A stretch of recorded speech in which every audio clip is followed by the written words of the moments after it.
저는 오늘부터 갈라디아서 성경 본문을 택하여 1장부터 설교하고자 합니다. 갈라디아서는 로마서와 더불어 이신칭의 교리, 즉 오직 믿음으로만 구원을 얻는다라는 이 진리에 대해 심도 있게 가르치고 있기 때문에 특별히 새해를 시작하는 우리에게 믿음이란 무엇인가를 다시 한 번 더 상기시켜 줄 수 있는 좋은 성경책이기 때문에 이 기회를 통해 성도님들과 함께 나누면 은혜가 될 것 같아서 선택하게 되었습니다. 갈라디아서의 내용은 비록 오래전에 쓰여졌지만 오늘날 교회에 있어서 그리고 현재 우리의 신앙에 있어서 놀랍게도 적절하게 적용되는 메시지임을 발견하게 됩니다. 그렇기 때문에 갈라디아서뿐만 아니라 성경은 오래된 글이긴 하지만 성령의 감동으로 쓰여졌기에 언제나 우리에게 새로움이 있는 줄로 믿습니다. 그렇다면 먼저 갈라디아서를 기록한 바울이라는 인물에 대해서 잠시 살펴보도록 하겠습니다. 다들 잘 아시겠지만 그는 원래 예수를 따르는 무리들을 핍박하던 사람이었죠. 그리고 언제나 그렇듯 예수님을 믿는 사람들을 모두 잡아 처벌하기 위해 대제사장의 공문과 위임장을 받아가지고 다메섹이라는 지역으로 가던 중에 부활하신 예수님을 만나는 놀라운 체험을 하게 됩니다. 그리고 이후 그의 삶은 180도 완전히 변화되어 부활하신 예수님을 전하는 사도가 되죠. 그리고 바울은 3차례 혹은 4차례 로마 감옥까지 가는 여정을 합쳐 4차례에 걸쳐 전도 여행을 떠난 것으로 우리가 보고 있는데요. 지도를 보시면 갈라디아, 소아시아, 그리고 북부 헬라 지방에 위치한 마게도니아, 그리고 남부 헬라 지방 아가야 지역, 이렇게 중동과 유럽 전반에 걸쳐 교회를 개척하게 됩니다. 더불어 바울은 교회만 세우고 떠난 것이 아니라 그 교회들을 돌아보면서 성도들이 당면하고 있는 여러 가지 문제에 대해서 꼭 편지를 써서 보내고 지속적으로 교회를 감독하고 지도했습니다. 다음으로는 갈라디아가 어느 지역인지에 대해서 함께 살펴보겠습니다.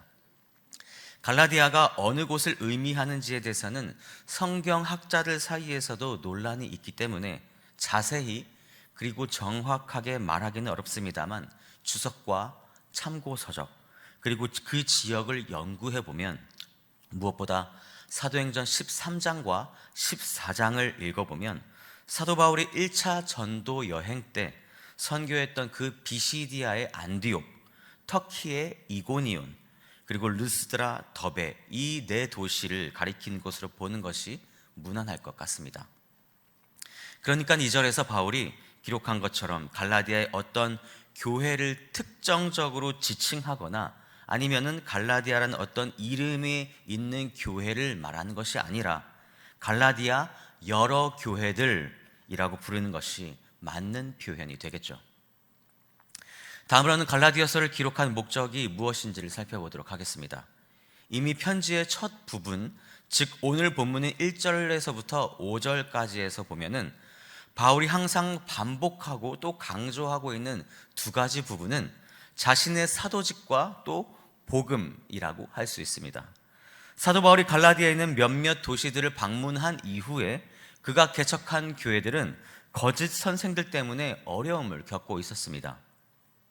특히 이 거짓 선생들은 바울을 비난하는 무리들로서 바울의 사도적인 권위와 복음에 대해 강력한 공격을 퍼부었죠. 그렇다면 거짓 선생들이 주장한 그 공격한 내용은 무엇이었을까요? 그것은 바로 구원을 얻는 데에는 믿음만이 아니라 믿음 그 이상의 무엇인가가 필요하다라는 것이었습니다. 그러면서 로마서 1장 17절에서 바울이 주장한 오직 믿음을 통해서만 의롭게 된다, 은혜로 구원을 받는 것이다 라는 이 복음에 대해 완전히 반대되는 논리를 펼쳤을 뿐만 아니라 사도행전 15장 5절 보면 이방인들도 할례를 받아야 하고 모세의 모든 율법을 지켜야만 한다고 말했습니다. 그들은 이렇게 바울이 전한 복음의 반기를 들고 나아가서는 바울의 사도적인 권위도 흔들어 놓으려고 하였죠. 바울이란 사람은 예수님의 12사도 중 하나가 아니며 우리가 알기로도 어느 누구에게 사도적인 권위를 부여받은 적이 없다. 그러므로 바울이란 자는 자칭 사도라고 하는 사기꾼이다 라고 말이죠. 그래서 사도 바울은 이 두 가지의 날카로운 비판을 변증하기 위해 갈라디아서 첫 머리에 자신의 이런 사도적인 권위와 또 은혜의 복음부터 말하고 있습니다. 가지고 계신 성경을 보면 1절을 한번 우리 같이 읽어보실까요? 1절입니다.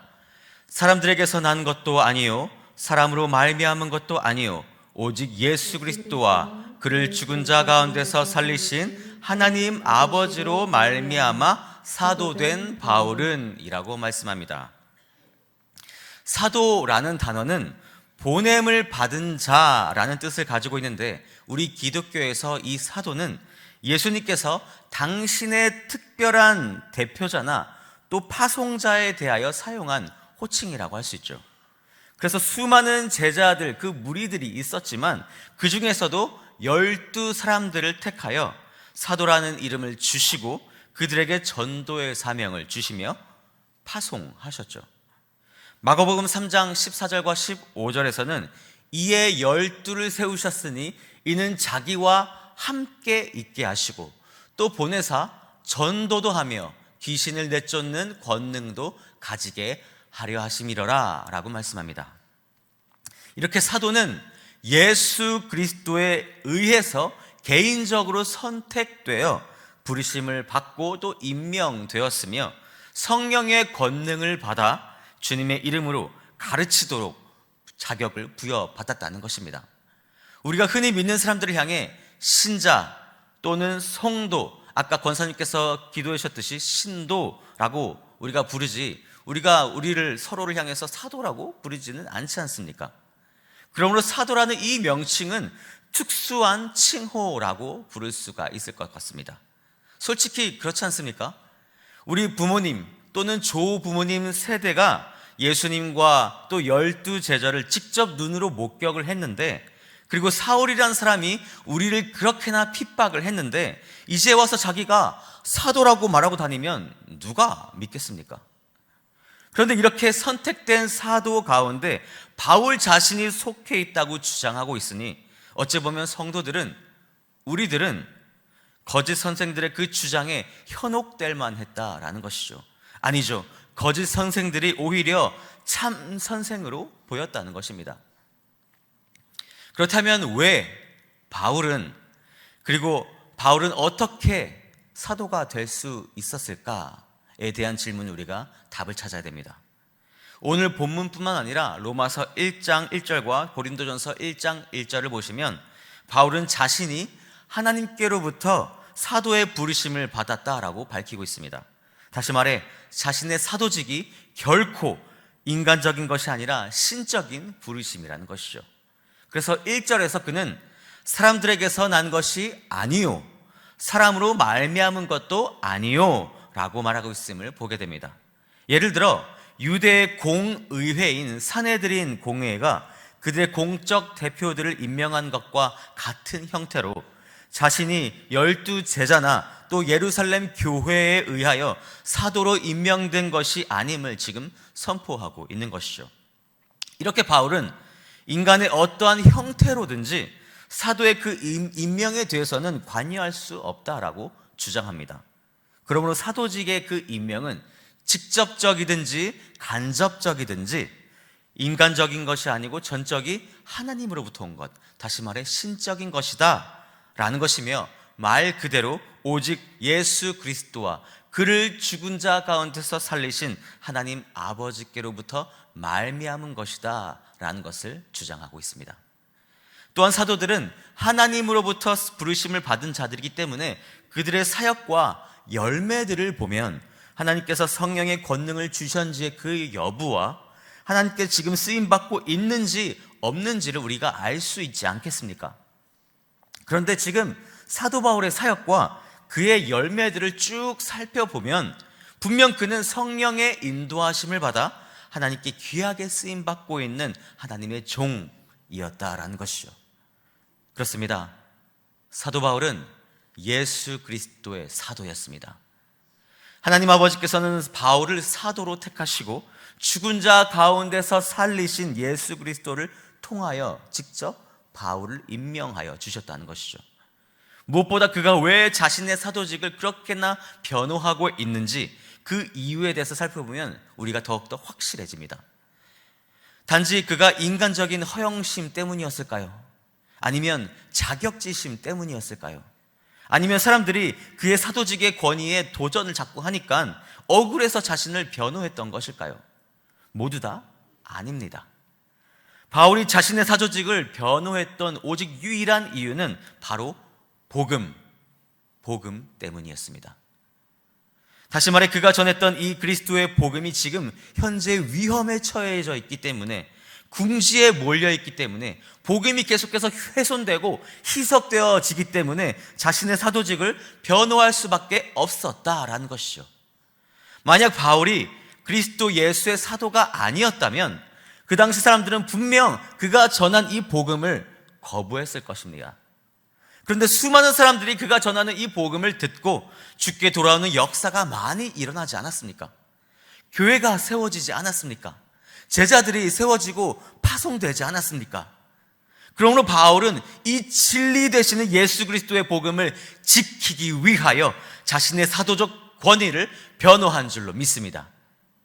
그렇다면 그가 전했던 이 복음, 생명의 복음, 십자가의 복음은 무엇이었을까요?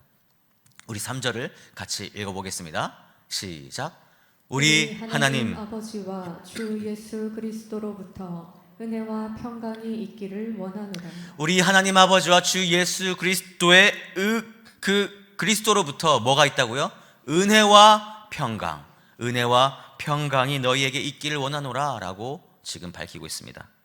사도 바울이 쓴 모든 서신서 그 편지에는 이와 같은 인사가 있는데요, 사도 바울의 시그니처라고 할 수 있겠죠. 마찬가지로 갈라디아에 있는 여러 교회들, 성도들에게 지금 같은 은혜와 평강의 메시지를 보내고 있습니다. 그러나 이것은 어떤 형식적이고 그냥 아무 의미가 없는 인사말이 아닙니다. 우리가 하도 많이 쓰고 듣기 때문에 은혜와 평강이라는 말이 우리가 평범하게 흔하게 들릴지는 몰라도 이 말에는 깊은 신학적인 의미가 내포되어 있다, 담겨져 있다라는 것입니다. 왜냐하면 은혜와 평강이라는 이 두 가지 말은 바울이 전한 구원의 복음을 함축하고 요약하고 있는 표현이기 때문이죠. 로마서에서도 우리가 발견할 수 있듯이 구원의 그 근본은 은혜입니다. 그리고 그 은혜는 전혀 받을 만한 가치가 없는 사람에 대한 하나님의 사랑스럽고 자비로우신 친절입니다. 또한 구원이란 화해의 성격을 지니고 있는데, 이 화해란 하나님과의 화평, 그 평화, 그리고 인간과의 화평, 그 평화, 그리고 자기 자신, 내적인 자신과의 평화, 화평을 의미합니다. 무엇보다 이 은혜와 평강이 어디서부터 흘러나오겠습니까? 맞습니다. 바로 우리 주님으로부터 흘러나온다는 것이죠. 여기서 사도 바울은 역사적이고 위대한 그 사건 속에서 하나님의 은혜가 나타나며 그 사건에서 진정한 평화가 흘러나오기 때문에 그것은 바로 예수 그리스도의 십자가상의 죽음을 의미한다, 십자가상의 죽음을 가리킨다라는 사실입니다. 계속해서 본문 4절을 같이 읽어보실까요? 시작. 그리스도께서 하나님 곧 우리 아버지의 뜻을 따라 이 악한 세대에서 우리를 건지시려고 우리 죄를 대속하기 위하여 자기 몸을 주셨으니. 아멘. 이 악한 세대에서 우리를 건지시려고. 여기서 우리는 그리스도께서 왜 죽으셨는지를 그 의미를 발견할 수 있습니다. 이것이 바로 삼위 하나님의 사역이라는 것이죠. 그리고 오늘 본문에서는 삼위 하나님의 사역을 크게 세 부분으로 말씀하고 있습니다. 첫째, 예수 그리스도는 인류의 죄를 위하여 죽으셨다는 것입니다. 한번 따라해 보실까요? 예수 그리스도는 인류의 죄를 위하여 죽으셨습니다. 예수 그리스도는 인류의 죄를 위하여 죽으셨습니다. 아멘. 우리 죄를 위하여 자기 몸을 주셨다라는 이 4절의 말씀을 원어에 가깝게 해석을 해보면 우리 죄를 위하여 자기 몸을 희생하셨다라고 해석할 수 있습니다.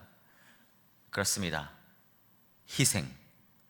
예수 그리스도의 죽음은 근본적으로 사랑을 과시하려는 것이 아닌 어떤 영웅적인 그 무용담을 만들어서 숭배를 받으려고 하는 것이 아닌 오직 인류의 죄에 대한 전적인 희생이었다는 사실을 믿으시기 바랍니다. 그래서 로마서 5장 6절에서부터 8절까지에서는 이렇게 말씀합니다. 우리 조금 길긴 하지만 함께 읽어보실까요? 시작. 우리가 아직 연약할 때 기약대로 그리스도께서 경건하지 않은 자를 위하여 죽으셨도다. 의인을 위하여 죽는 자가 쉽지 않고 선인을 위하여 용감히 죽는 자가 혹 있거니와 우리가 아직 죄인 되었을 때 그리스도께서 우리를 위하여 죽으심으로 하나님께서 우리에 대한 자기의 사랑을 확증하셨느니라. 아멘. 그렇습니다. 그리스도의 죽음은 우리 인간의 죄를 사하시고 정결케 해주시는 삼위 하나님의 사역임을 믿으시기 바랍니다. 그래서 갈라디아서 3장 13절에서는 실제로 그리스도께서 우리를 위하여 저주받은 자가 되었다라고 말씀하십니다. 그리스도께서 우리를 위하여 저주를 받은 자 바 되사 율법의 저주에서 우리를 뭐 하셨다고요? 속량하셨으니 라고 말씀합니다. 아멘. 사랑하는 여러분, 주님은 전혀 죄가 없으신 의로우신 하나님이셨음에도 불구하고 인간의 그 범죄로 말미암아 우리의 죄로 말미암아 우리가 마땅히 받아야 할 그 저주와 심판을 친히 짊어지셨음을 잊지 마시기 바랍니다. 그래서 사도 요한은 예수님께 그 제자들을 예수님께 소개할 때 세상의 죄를 지고 가는 어린 양을 보라라고 선포했다라는 것이죠. 그러면 우리가 예수님의 제자라면, 성도라면 그리스도께서 나를 위해 당신의 몸을 친히 희생하셨다는 사실을 믿고 나 스스로는 구원할 수 없는 죄인임을 철저히 깨달은 자들인 줄로 믿습니다. 그리고 더 나아가 나의 의를 드러내기 위한 모든 행위를 또한 기꺼이 포기할 줄 아는, 내려놓을 줄 아는 자들인 줄로 믿습니다. 예수 그리스도는 지금 이 시대를 살아가고 있는, 지금 이 말씀을 읽고 듣고 보고 있는 나를 위해 죽으셨음을 믿으시기 바랍니다. 그렇습니다. 갈라디아서를 읽다 보면 구하다, 회복하다, 듣다라는 그 표현이 나옵니다. 갈라디아서 우리가 보시면 구하다, 회복하다가 있는데요, 여기서 이 핵심을 이루는 단어들이 복음은 정체성의 회복이며 죄와 사망으로부터의 해방이다라고 말씀합니다. 그래서 오늘 본문 4절에서도 우리를 건지시려고 라는 표현이 등장합니다. 이 표현은 애굽에서 노예 생활하던 애굽 이스라엘 백성들을 구출해내었을 때 쓰여졌으며, 또한 베드로가 헤로드 왕의 그 감옥에 갇혀 위험에 처했을 때도, 또 바울이 흥분한 군중들로부터 죽임을 당할 뻔하였을 때도 사용된 표현입니다. 이렇게 이스라엘 백성들과 베드로와 바울을 구원하신 그 주님께서 우리를 죄로부터 구원하시기 위하여 죽으셨다, 희생하셨다라는 것입니다. 이것이 바로 삼위 하나님의 사역임을 믿으시기 바랍니다. 그렇습니다. 삼위 하나님께서는 우리를 위해, 지금 이 시대를 살아가고 있는 나를 위해 죽으셨습니다. 삼위 하나님께서는 우리들에게 죄사함을 가져다 주셨을 뿐만 아니라 죄사함을 받음으로 말미암아 우리로 하여금 새 사람으로 변화되게 하셨습니다. 그리고 우리가 그렇게 구원을 받아 새 사람이 되었다면 이제는 우리가 이 세상을 어떻게 살아가야 할까요? 굳이 말씀드리지 않아도 잘 아실 거라 믿습니다.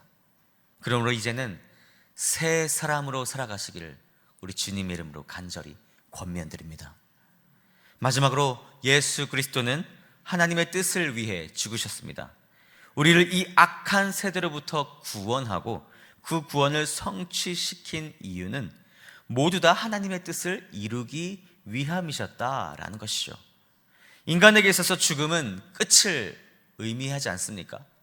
그러나 주님께서 그 십자가상에서 죽으신 사건은 단순한 죽음이 아닌 하나님 아버지와 예수 그리스도 그리고 성령 하나님의 완전한 뜻이 화합된 사건이라고 할 수 있습니다. 그러므로 우리가 삼위 하나님의 사역을 제대로 이해한다면, 십자가 사건의 그 의미를 올바르게 깨닫는다면 죽음이 더 이상 두려운 존재가 아닌 오히려 우리 주님과 영원히 화합할 수 있는 소망이 될 줄로 믿습니다. 사랑하는 여러분, 그렇습니다.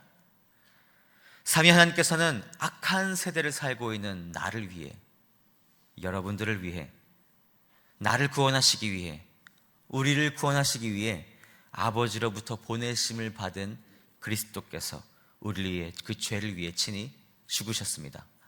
그리고 부활하신 그리스도를 증거하기 위해 바울을 택하여 또 12사도들을 택하여 수많은 제자들을 택하여서 사도로 부르셨고 제자로 부르셨고 파송하셨습니다.